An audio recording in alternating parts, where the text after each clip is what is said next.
নজর রাখা যাক ঘাটালের দিকে। ঘাটালে গাছ কাটা নিয়ে দুর্নীতি। এক গ্রাম পঞ্চায়েতের টেন্ডারে অন্য জায়গায় গাছ কাটা হয়েছে। দেওয়ান চকে গাছ কাটার টেন্ডার, 20টি সাঁকো মেরামতের কাজ ও মেরামতের জন্য 778 গাছ কাটার টেন্ডার, কিন্তু বেআইনিভাবে অন্য জায়গায় গাছ কেটে সাফ করা হয়েছে মোহনপুরে। কিভাবে ভুল হলো? আমাদের সঙ্গে রয়েছেন প্রতিনিধি সুকান্ত। এত বড় ভুল কিভাবে হলো? এখন পঞ্চায়েত সমিতি এবং গ্রাম পঞ্চায়েত তারা যেটা বিষয়টা বলছেন যে ওই জায়গাটা যে অন্য গ্রাম পঞ্চায়েতের তাদের জানা ছিল না, তারা ওই জায়গায় গাছ লাগিয়েছেন, কিন্তু গাছ লাগানোর পর গাছ কাটার টেন্ডারও করেছেন। কেন টেন্ডার করা হয়েছে না, এলাকার বেশ কিছু বাঁশের এবং কাঠের সাঁকো রয়েছে, সেই সাঁকোর অবস্থা খারাপ, সেই সাঁকোগুলি মেরামত করার জন্য এই 778টি গাছের টেন্ডার করা হয়েছিল এবং সেই গাছ কাটা হচ্ছে। এবং গাছ কাটতে গিয়েই আপত্তি আসে।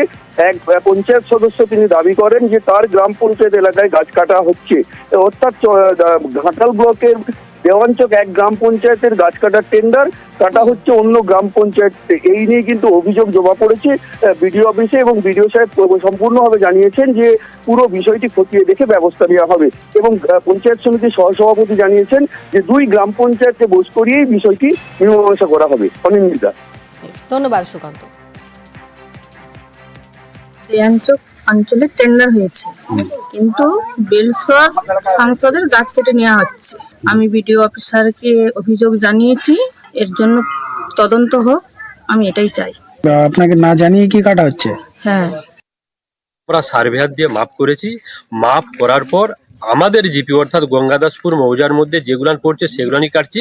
বেলশহর মৌজা অর্থাৎ 6 নম্বর অঞ্চলে যেগুলান পড়ছে সেগুলান আমরা রেখে দিচ্ছি। যেগুলো দাগ দেওয়া আছে সেগুলো কাটা হবে না? সেগুলান কাটা হবে না। যেগুলান দাগ দিয়ে আছে, হয়তো আপনারা বিভ্রান্ত হয়ে যাবেন যে দাগ দিয়ে আছে মানে হয়তো দেওয়ান চৌকুয়ান কাটবে না, তা নয়।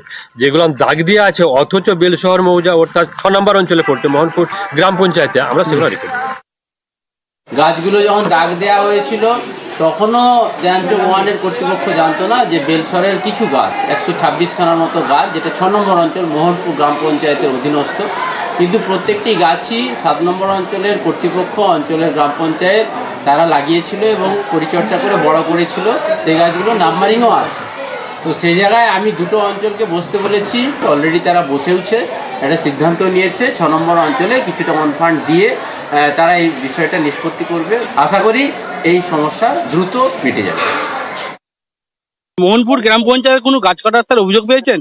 সকালে একটা পেলাম, দেখছি, খোঁজ নিই তারপর জানাবো।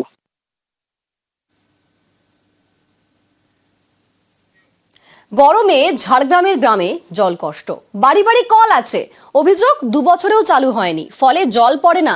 এ নিয়ে স্থানীয়দের মধ্যে বাড়ছে ক্ষোভ।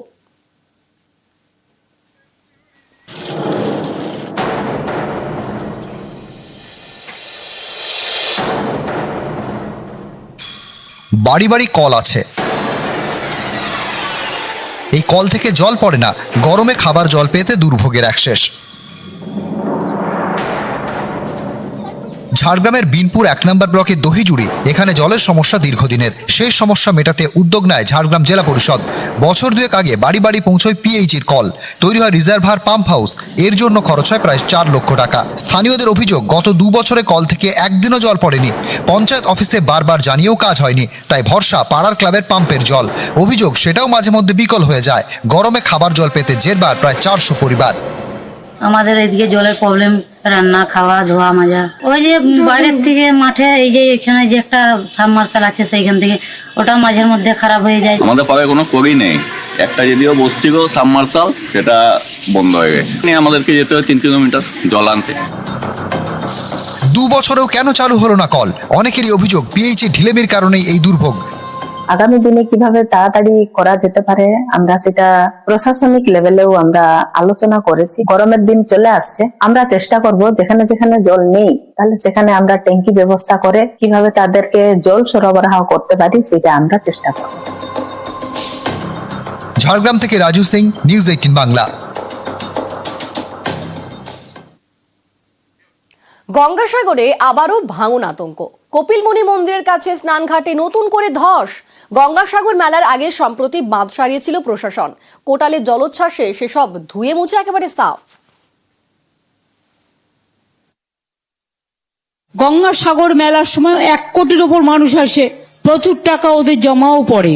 সেই টাকাটা ওরা অযোধ্যায় নিয়ে চলে যায়, কারণ সেখানে ওদের একটা মন্দির আছে। আমি বলেছি যে আপনারা এবারের টাকা থেকে 25% টাকা দিয়ে, যাতে এই মন্দিরটা ডুবে না যায় জলে, আপনারা ওই জায়গাটা কংক্রিট করে দিন। গুরুদাসজি মহারাজ হ্যাঁ বলেছেন।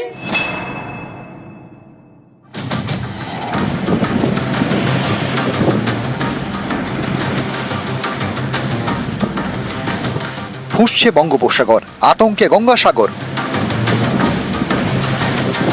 কপিলমুনি আশ্রমের কাছে সাগর তটে আবারও ভাঙন। গত বৃহস্পতিবার ছিল পূর্ণিমার কোটাল, তখন থেকে বঙ্গোপসাগর ফুঁসছে। গঙ্গাসাগর চত্বরে সমুদ্রের পাড় ভাঙছে। স্থানীয়দের দাবি, পাড় ভাঙতে ভাঙতে কপিলমুনির আশ্রম থেকে এখন সাগরের দূরত্ব প্রায় 450 মিটার।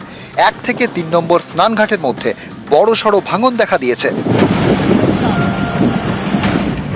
গঙ্গাসাগর মেলার আগে অস্থায়ীভাবে বাঁধ মেরামত করেছিল প্রশাসন। জলোচ্ছ্বাসে সেসব ভেসে গিয়েছে। আতঙ্কে তো অবশ্যই আছি। রাতে তো চিন্তা থাকবে, ঘুমালে কখনো একটা ভরা কোটালে এসে পুরো ভেসে নিয়ে চলে যাবে।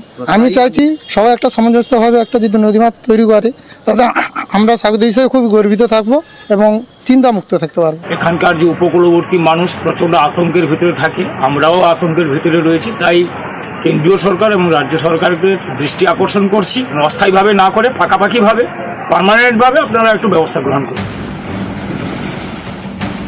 সোমবার ভাঙন পরিস্থিতি ঘুরে দেখেন সুন্দরবন উন্নয়ন মন্ত্রী।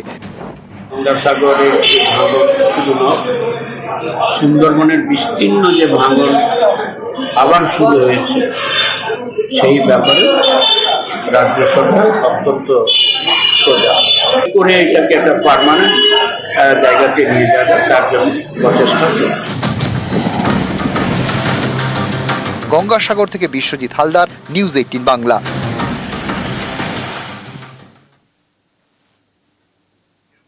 কুড়ি বছরের দুর্ভোগ কাটতে চলেছে। উত্তর দিনাজপুরের গোয়ালপুকুর 1 নম্বর ব্লক পাচ্ছে নতুন রাস্তা, আর এর জন্য বরাদ্দ করা হয়েছে 8,23,00,000 টাকা।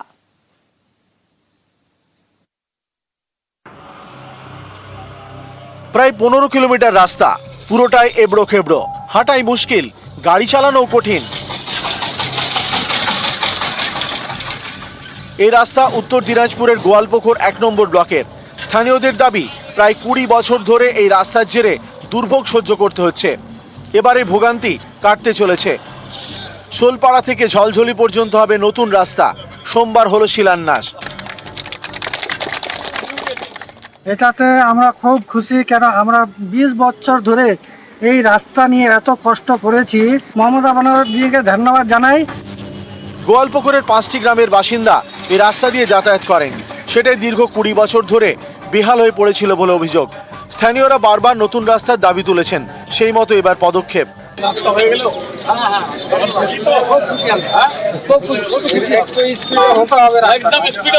মুমূর্ষু রোগীগুলা হসপিটাল অবধি পৌঁছানো যেত না, ডেলিভারি কেসগুলা সেটাও হতো না, মানে ওই রাস্তার কারণে গাড়িতে নিতেই পারতাম না। এই মন্ত্রীর উদ্যোগে এবং আমাদের মুখ্যমন্ত্রীর উদ্যোগে এই রাস্তাটা এবার হচ্ছে, আমরা খুবই খুশি। আমি এই রাস্তার প্রপোজাল নিয়ে সোজা দিদিকে দিয়েছিলাম। উনি এই রাস্তার দরকার সমঝে পাবলিকের আপিল দেখে উনি পিএনআরডি মন্ত্রীকে বললেন কি এই রাস্তাটা যে পড়ে তুমি করো। অনেক খুশি, আমাকে খুব ভালো লাগছে। এই রাস্তাটা দারুণ রাস্তা হবে, যে রাস্তাটা আমরা করতে পেরে খুব আনন্দিত। আর আমাদের এখানকার লোকগুলো অনেক আনন্দিত, খুশি মানাচ্ছে এখন যে রাস্তাটা হয়ে গেল।